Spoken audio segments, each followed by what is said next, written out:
runner-up for Samvad Film Competition, which was held nationwide in the year 2019. Next, he has also received appreciation for his short film from Yevnat Online International Short Film Festival 2020. Apart from that, he is and he have worked with many major directors on national and international projects for films, such as I will just name the few one which maybe everyone knows. Those are Adi Purush, Thank You for Coming, Fast and Furious, Spy Race, Dream Worker, and there are lot more. You can always, visit his profile, and he has number of movies he has done his work, and you can see his work as well.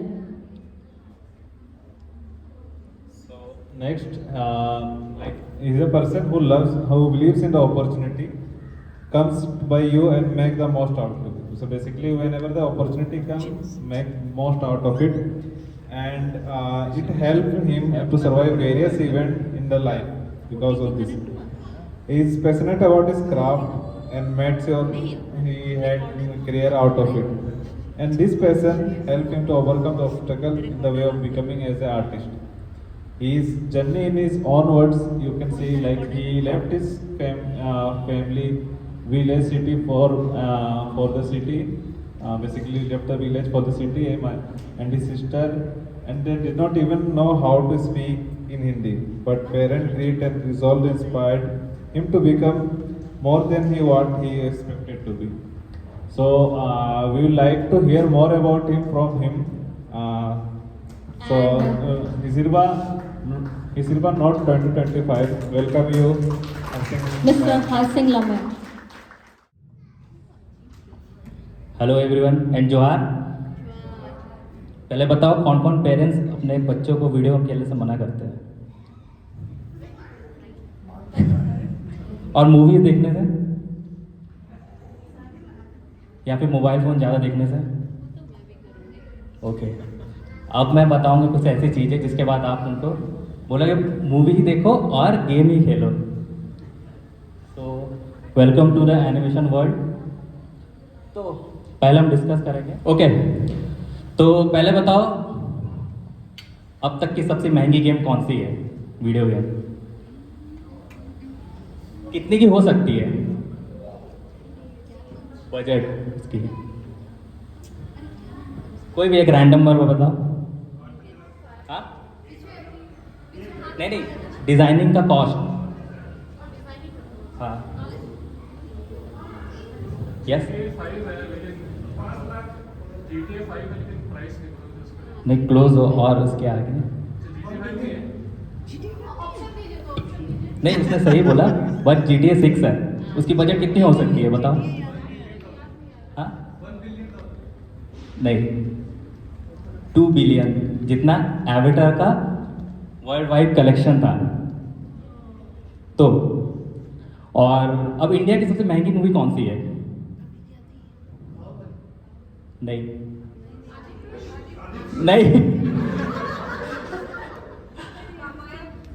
Yes, कितनी हो सकती है उसकी?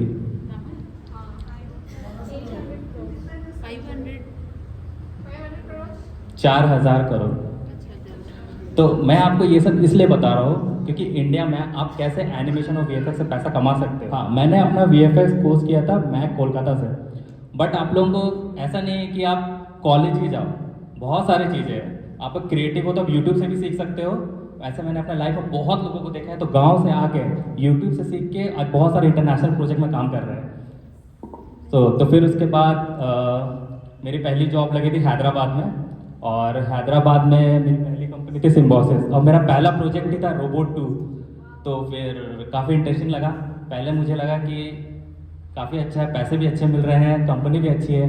फिर बाद में एक दिन क्या हुआ, मुझे बैंगलोर से ऑफर आ गया था एक बहुत बड़ी कंपनी से। तब बाद में पता चला जो मेरी पहली कंपनी थी वो जो टॉक्सिक थी, ये ज़्यादा बेटर है। नहीं, कंपनी भी टॉक्सिक थी कि आपको बैठना है, कहीं उठना नहीं है। तो मैंने सोचा था यार इस फील्ड में आके भी ये मुझे क्या हो रहा है, ये ऐसा मेरे साथ कैसे हो सकता है, सिर्फ प्लेस पे बैठना है, कहीं नहीं जा सकते हो। जब मैं बैंगलोर आया यहाँ की बहुत बड़ी कंपनी में जिसका नाम था MPC, उसने बहुत सारे प्रोजेक्ट्स किए थे, जैसे ऑस्कर विनिंग प्रोजेक्ट, जंगल बुक और लायन किंग। तो वहाँ जाके पता चला एक्चुअल में कंपनी ऐसी होती है, आप कुछ भी कर सकते हो।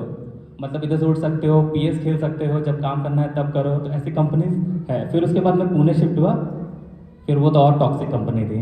मुझे लगा ये डिसीजन मेरा सही होगा क्योंकि पैसे ज़्यादा मिल रहे थे, तो मुझे लगा यहाँ जाना चाहिए।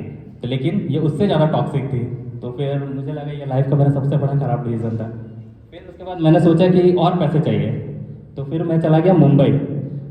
फिर मुंबई आके जो लाइफ चेंज हुई ना, वो मैं आपको आगे बताता हूँ। स्पेशली मेरा बेटा को आपको सुनने के लिए बुलाया। इधर ये सामने बैठा है, वो आप ही को सुनने के लिए स्पेशल आया है। और नर्वस कर रही हूँ। Sorry, what's your name? Can you stand up and just introduce? Rosni.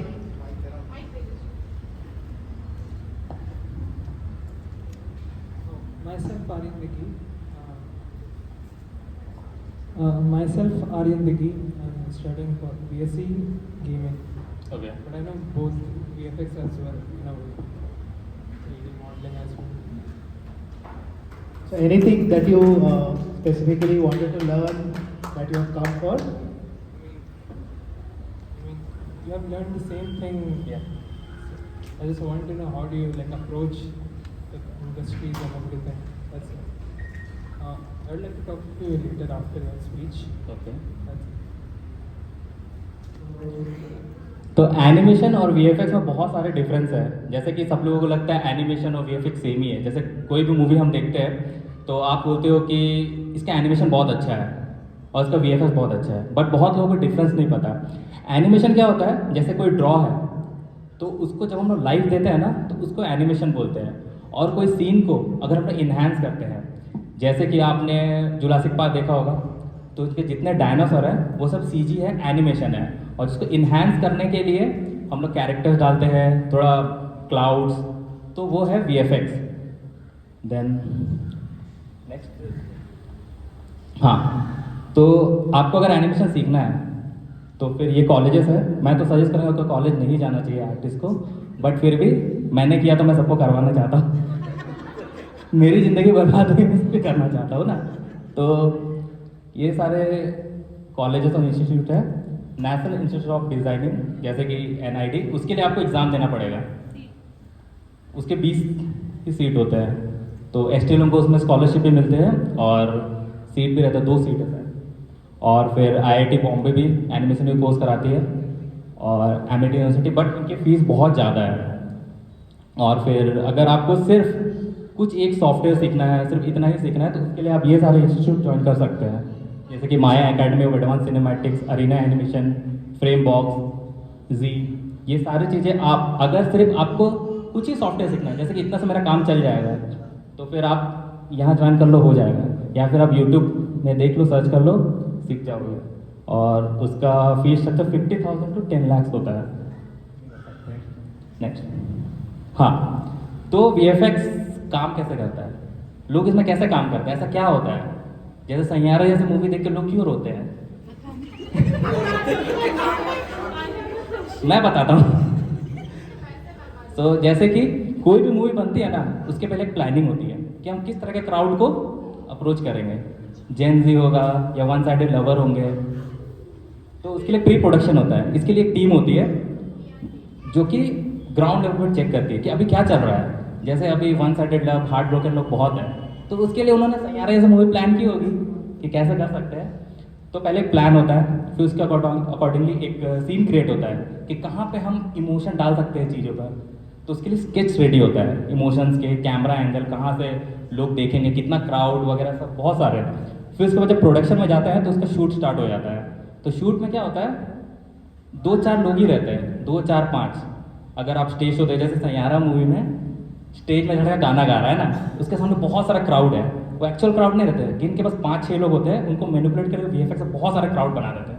तो आप जब भी मूवी देखोगे ना, बहुत सारे क्राउड दिखते हैं ना, तो समझ जाना इसमें बस 5 ही लोग हैं, उन्हें कॉपी करके सब जगह रख देते हैं। तुम ध्यान से देखना कभी अगर मूवी देखोगे तो। हाँ, तो बस वही है। तो फिर उसके बाद पोस्ट प्रोडक्शन में हम लोग ऐड करते हैं म्यूज़िक, कलर करेक्शन, बस इतना ही तक में फिर मूवी रिलीज करके फ्लॉप हो जाती है।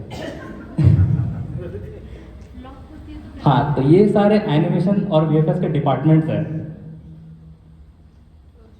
अब इसमें पैसे कितने ज़्यादा आप पूछोगे तो वो नहीं बता पाऊँगा कौन से डिपार्टमेंट में, बट ये सिर्फ उन लोगों के नहीं है जो आर्टिस्ट है, जो नॉन आर्टिस्ट भी वो भी ये डिपार्टमेंट ज्वाइन कर सकता है। जैसे कि रोटोस्कोपी, ये एक डिपार्टमेंट है, सबसे बोरिंग जॉब। उसमें कैरेक्टर्स को बस आपको कट आउट करके डालना है सीन में। इसमें कोई आपको क्रिएटिव नॉलेज नहीं चाहिए, नॉर्मल आप आँख बंद करके भी कर सकते हो। नहीं, आँख बंद करके कर नहीं सकते हो, मतलब एक बोलने का। तो इसमें आप ज्वाइन कर सकते हो, किसी को ज्वाइन करना हो जो आर्टिस्ट नहीं है लेकिन इस फील्ड में आ सकते हैं, आना चाहते हैं, तो ये डिपार्टमेंट ज्वाइन कर सकते हैं रोटोस्कोपी। क्या? हाँ, सैलरी तो कम होगी। इसका सैलरी थिंक मैक्सिमम 80,000 तक ही जाता है, डिपार्टमेंट जा सकते हो। इसका सैलरी ज़्यादा है लेकिन दिमाग भी ज़्यादा लगाना पड़ता है। हाँ, उसमें थोड़ा दिमाग लगाना पड़ेगा, बट लॉजिकल दिमाग लगाना पड़ेगा। और अगर और एक डिपार्टमेंट जाना चाहे तो प्रोडक्शन में जा सकते हो आप लोग। प्रोडक्शन में जिसने नॉर्मल ग्रेजुएशन ही किया है तो वो जा सकते हो उसमें। नॉर्मल आपको बस आर्टिस्ट को परेशान करना है, वही जॉब है। हाँ, तो ये सारे वर्क्स थे जो मैंने किए थे मूवीज़ में। तो फिर इससे पोस्टर्स भी कुछ डिज़ाइन किया था मैंने। और जैसे कि इसमें सबसे अच्छी मूवी लगती है जैसे गुलकंदा टेल्स, ये अभी रिलीज़ नहीं हुई है, बट आप लोग जब रिलीज़ होगी तब जरूर देखना, बहुत सही सीरीज़ है। और उसके बाद और अगर मैं सजेस्ट करूँ इसमें से आप कौन मूवी देखो तो ये देखना, ये बेटर है। और बाकी सब फालतू है, मतलब बाकी बस मैंने पैसे के लिए काम किया था, लेकिन ये और ये मुझे लगता है कि ये बेटर है। और ये जिसने बनाया है बहुत अच्छे डायरेक्टर है, जिसने लास्ट टाइम तुम्बाड़ बनाया था, तो उन्हीं का ही सीरीज़ है ये। तो अभी रिलीज़ नहीं हुई, जब रिलीज़ होगी तो आप श्योरली इसको जरूर देखना, बहुत अच्छा लगेगा। यस। इनमें से सबसे चैलेंजिंग वर्क आपके लिए कौन सा था? सबसे चैलेंजिंग ये जो सबसे बकवास है, क्यों चैलेंजिंग? ठीक है। इस हाँ, तो ये जब हमने एक स्टार्टअप किया था मेरे फ्रेंड्स के साथ, तो लेकिन स्टार्टअप कैसे करेंगे बिना पैसे के, तो हमने एक प्लान किया। उसके लिए हमने दूसरों का सिस्टम यूज़ किया, मतलब हम प्रोजेक्ट लेंगे, हमने फ्रीलांस आर्टिस्ट को सारे मूवीज़ देंगे, वो लोग इसको कंप्लीट करके देंगे और हम लोग इसको क्लाइंट को डिलीवर करेंगे। प्लानिंग सब हम ही कर रहे थे कि कैसे करेंगे। तो हमें पहला मूवी ही मिला था विवेक ओबरॉय और सुनील शेट्टी की, जो वो भी बहुत बेकार मूवी थी। तो इसको प्ले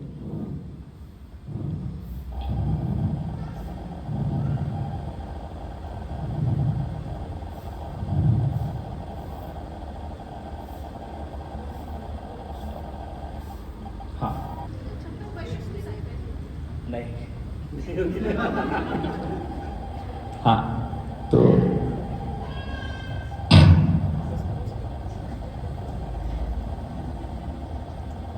करीब है, क्योंकि बचपन में मैं एक कार्टून देखता था, वो दूरदर्शन पे आता था बहुत रेयरली। जब मैं एक कंपनी में था, जब मुझे ये प्रोजेक्ट मिला तो मैं बहुत खुश हुआ था कि जिसको मैं देखता था उसको मैं बना रहा हूँ। तो ये बहुत अच्छा है, ये भी बहुत अच्छा था। तो ये सारे प्रोजेक्ट्स हैं ना, ये इंडिया के बाहर के हैं, क्योंकि उनके पास अच्छा प्लानिंग होता है, बजट होता है, इसलिए वो हम लोग ऐसे अच्छी डिलीवरी मतलब ऐसे क्वालिटी हम लोग डिलीवर कर पाते हैं। बट इंडिया में क्या होता है ना, बस कूल बनना है डायरेक्टर्स को, और ओवर कॉन्फिडेंट के वजह से ऐसे कंटेंट हम दे नहीं पाते हैं। हाँ, तो जैसे कि उसको प्ले सोमनाथ मंदिर की कहानी, चंद्रमा के हाँ, देव बस। चंद्रदेव के प्रेम से। हाँ, तो जैसे कभी भी अगर हम लोग कुछ सीजी प्रोजेक्ट करते हैं एनिमेशन के लिए, तो क्या हमें ऐसा कॉन्सेप्ट मिलता है, ये कॉन्सेप्ट 2D में, और कुछ आइडिया नहीं होता क्या करना है क्या नहीं, तो आइडिया हमें खुद लगाना पड़ता है। तो इसका हमें 3D मॉडल बनाना है, तो कैसे बनाएंगे? हम लोगों ने ये डिज़ाइन दिया अपने तरफ से, ये डिज़ाइन दिया हम लोगों ने, बनाया माया सॉफ्टवेयर में, फिर उसके बाद टेक्सचर्स किए, लाइटिंग किए, कैसा लुक एंड फील होगा, तो हमने ये उसको फाइनल आउटपुट दिया था। तो उसको पसंद आ गया तो उसने इसी को अप्रूव किया था। और नीचे जैसे कि ये सिंहासन भी, तो सेम प्रोसेस से हमने उसको बनाया था। ये तो मैंने बनाया अकेले। ये देखो, अगर तुम बहुत एक्सपीरियंस हो तो एक दिन में बना सकते हो, और अगर प्रेशर हो तो थोड़ा टाइम लगेगा डिटेल्स वगैरह देखने में।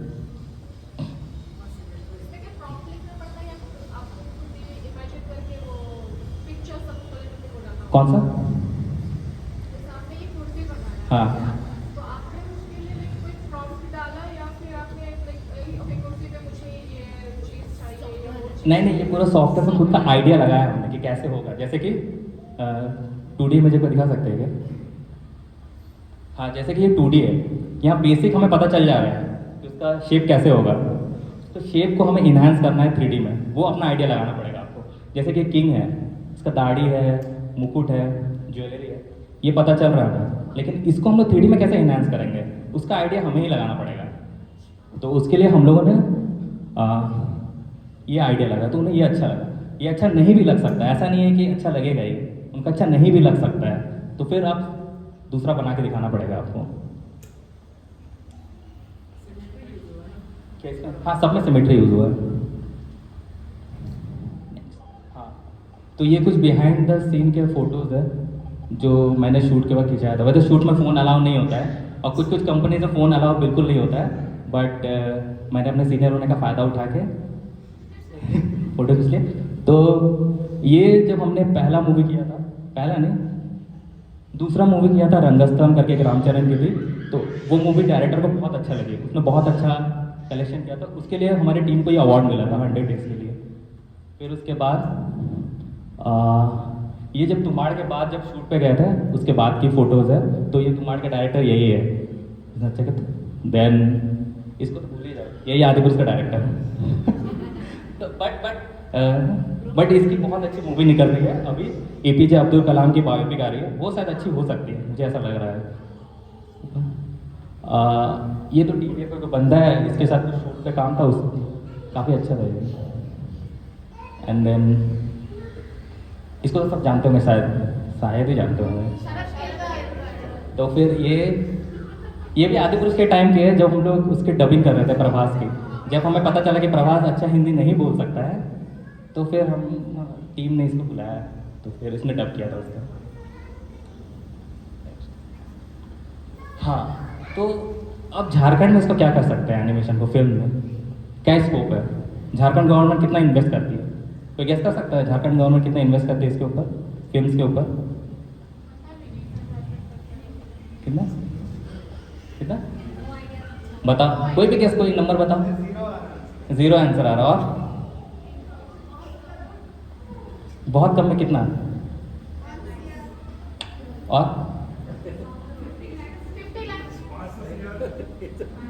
500 से 600 CR गए हैं, लेकिन पता नहीं चल रहा ना कहाँ हो रहा है, क्योंकि हम लोग इसका फ़ायदा नहीं उठा रहे, अदर कास्ट उठा रहे हैं। तो मैं बताना चाहूँगा, ये एक वेबसाइट है, इस पर जरूर जाना, तो उसको पता चलेगा झारखंड गवर्नमेंट फिल्म के ऊपर और ST लोगों को कितना ये देती है, क्या देती है। जैसे आप अगर झारखंड में मूवी बनाते हो, तो उसका 60% आपको झारखंड गवर्नमेंट ही देगी पैसा। जैसे ये इस वेबसाइट के वजह से, जैसे बेगम जान मूवी निकली थी विद्या बालन की, तो झारखंड गवर्नमेंट उसको बहुत अच्छा ये दिया था, बजट अपने तरफ से ही दिया था झारखंड को प्रमोट करने के लिए। तो झारखंड गवर्नमेंट आपको बहुत कुछ देती है, बस जानने का ज़रूर है कि कैसे करना है हमें इसको, कैसे कर। तो ये वेबसाइट जरूर जाना, जिसको जाना है, आपको गवर्नमेंट पक्का पैसा देगी इसी से, आपके आइडियाज़ को, क्रिएटिव आइडियाज़ को। झारखंड फिल्म डेवलपमेंट काउंसिलिंग, जरूर जाना है यहाँ पर। नहीं,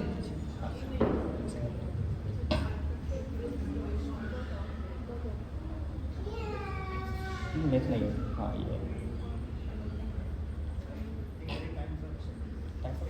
आपको क्या लगता है, ये क्वालिटी किस मूवी की हो सकती है? साउथ की या फिर तो ये एक प्रोजेक्ट हम लोगों ने गवर्नमेंट के सामने रखा था, तो गवर्नमेंट इसको फंडिंग करने वाली है। तो इसका बजट हमने दिया था उनको, ये हमने एक रफ सीन बना के दिया, जो उसने एक बोला था आप लोग क्या बना सकते हो, क्या आइडिया है। हमने एक स्टोरी सुनाई, तो उसने बोला हमको फंड क्यों करें, ऐसा क्या है, वैसे भी यहाँ का मूवी तो देखते हो कैसे बना है, क्यों उसमें करें। तो फिर मैंने और मेरे फ्रेंड्स ने इसके ऊपर बहुत वर्क किया कि कैसे, जैसे कि स्टोरी है, ईगल अपने बच्चे से बात करता है, तो इसको हम लोग ने 3D में पूरा प्लान किया। एंड देन ऊपर ये हमने उनको दिखाया, तो उन्हें बहुत अच्छा लगा, तो उन्हें लगा कि शायद कुछ चेंज हो सकता है, तो वो अभी फंडिंग करने के लिए रेडी है। मूवी बनेगा, शॉर्ट फिल्म नहीं, ये प्रॉपर फुल फीचर मूवी बनेगी, जो कि बहुत सारे लैंग्वेजेस में रिलीज होगी और ऑल ओवर झारखंड, बंगाल, उड़ीसा में रिलीज़ होगी ये। टू एंड कितना आवाज़ का मतलब? नहीं ये 2 आवर्स की, ये सारे लैंग्वेजेस में होंगे। इसका budget almost I think 50 lakh या फिर 1 CR के आसपास ही। माया में काम कर रहे हो ना, तो जो ब्लेंडर है हम्म। वो भी क्या उसी टाइप का सॉफ्टवेयर है, वो भी यूज होता है? डिपेंड करता है प्रोजेक्ट्स के ऊपर। ब्लेंडर में आप सब कर सकते हो, जैसे कि उसमें VFX भी कर सकते हो, 2D भी कर सकते हो, 3D भी कर सकते हो। बट एक कंपनी को सॉफ्टवेयर चेंज करने के लिए ना बहुत ज़्यादा बजट लग जाएगा, पाइपलाइन चेंज करना पड़ेगा उसको। माया क्या है, एक ऑलरेडी पाइपलाइन बना हुआ है, माया देन न्यू, तो एक पाइपलाइन के हिसाब से चलते हैं, इसलिए माया अभी यूज़ हो रहा है। ब्लेंडर बहुत कम जगह यूज़ हो रहा है, तो ये सेम ही है, बट ब्लेंडर में आप बहुत कुछ कर सकते हो, तो ऐसा है। First of all, thank you so much. That was a wonderful presentation. I don't know आप क्यों इतना घबरा रहे थे. So, मेरे कुछ couple of questions हैं, but अगर मैं मर्ज करूँ एक में, तो जैसे आपने बोला कि कॉलेजेस के बाद प्लेसमेंट अपॉर्चुनिटीज मिलती होंगी, राइट? ओके. एंड अगर कोई फ्रीलांस अपॉर्चुनिटी ले रहा है तो वो क्लाइंट्स को कैसे अप्रोच करे? एंड अगर भी क्लाइंट्स को अप्रोच कर लिया तो अगर इन केस क्लाइंट ने प्रोजेक्ट कैंसिल कर दिया तो उसमें आपका पेमेंट रिस्क कैसे आप ओवरकम कर सकते हो? तो फ्रीलांस आपको साइन पहले NDA साइन करना पड़ता है आपको ही, और इंडस्ट्री का जो है ना रूल है, आपको 45 डेज के बाद ही पैसा मिलेगा, तो वो सीन है। तो उसके लिए आपको पोर्टफोलियो बनाना पड़ेगा, स्ट्रॉन्ग पोर्टफोलियो, तो उसके हिसाब से आप काम ले सकते हो। बट NDA वगैरह आपको साइन करके ही आपको प्रोजेक्ट आप लेना, अगर आप करना चाहते हो तो। अगर NDA साइन नहीं करवाया तो समझ जाओ कि पैसा अटकने वाले हैं। Thank you. हर चीज़ के लिए यही है ना, पोर्टफोलियो ही है सबसे इम्पोर्टेंट। हाँ, पोर्टफोलियो भी है और एक इंटरव्यू भी है, लेकिन इंटरव्यू में कभी भी आपको आपके काम के हिसाब से क्वेश्चन नहीं पूछता है। ये जितने भी सिखाते हैं सबसे मेन इसी में फोकस करना पड़ता है ना आफ्टर ऑल, किसमें? पोर्टफोलियो। हाँ, पोर्टफोलियो। सारे टास्क ये दे देंगे पर मेन वही है। नहीं टास्क तो है, लेकिन आपको वो पोर्टफोलियो देके कभी क्वेश्चन नहीं पूछते, आपको क्वेश्चन पूछेगा आपका इंटरेस्ट किसमें। जैसे आप अभी किस में जाने वाले हो, गेमिंग में? तो आप पहले गेमिंग में जाना चाहते हो या फिर VFX या फिर एनिमेशन? एनिमेशन में तो आपको जरूर पूछे कि आप कौन सा मूवी देखते हो, आपको कौन सी मूवीज़ पसंद है, इस मूवीज़ में कौन सा यूज़ हुआ है, तो दिस काइंड ऑफ क्वेश्चन वो हमेशा पूछेंगे आपको। देखो काम तो बहुत लोग कर लेंगे, लेकिन आपका इंटरेस्ट है कि नहीं वो देखते हैं। बस हो गया, तुम्हारी जॉब लग गई।